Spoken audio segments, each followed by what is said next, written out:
পহিলা বৈশাখ পালন করলে শিরক হয়। আমরা কি হিন্দু? পহিলা বৈশাখের মুখে লাথি মারতে জন্ম নিয়েছি। পহিলা বৈশাখ মানে আমি কি হিন্দুর বাচ্চা? পহিলা বৈশাখের মুখে লাথি মারতে জন্ম নিয়েছি। এই দেশের মাটিতে সুনাগরিকরা বেঁচে আছি। এই দেশের সরকারকে জেনে রাখা দরকার, বাংলাদেশের মাটিতে যদি 2 জন সুনাগরিক থাকে আমরা তার একজন হব। অতএব মনে রাখা ভালো হবে, মুসলমান ঘরে জন্ম নিয়েছি। আমি মুসলিম চিররণবীর, মরণকে করি না ভয়, করলে শহীদ বাঁচলে রাজি, আমার উভয় সমান।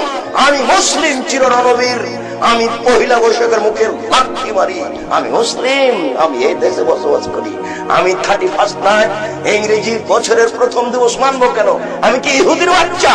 আমি কি খ্রিস্টান বাচ্চা? আমি এই ইংরেজি মাসের প্রথম দিনের মুখে লাথি মারি। আমি এই ইংরেজি মাসের প্রথম দিনকে মুখে লাথি মারি।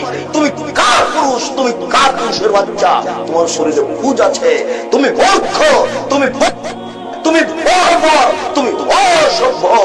যত যুবক যুবতী এইসব দিবস মানে যারা পান্তা ভাত নিয়ে গিয়ে বট গাছের নিচে ইলিশ মাছ দিয়ে খায়, এবং যারা একে মানে, যাকে এরা হিসাব করে, যত নেতা, যত নেত্রী, যত ছাত্রী, যত ছাত্র, যত শিক্ষক, যত শিক্ষিকা, এরা সবাই বন্য, এরা সবাই বর্বর, এরা সবাই অসভ্য।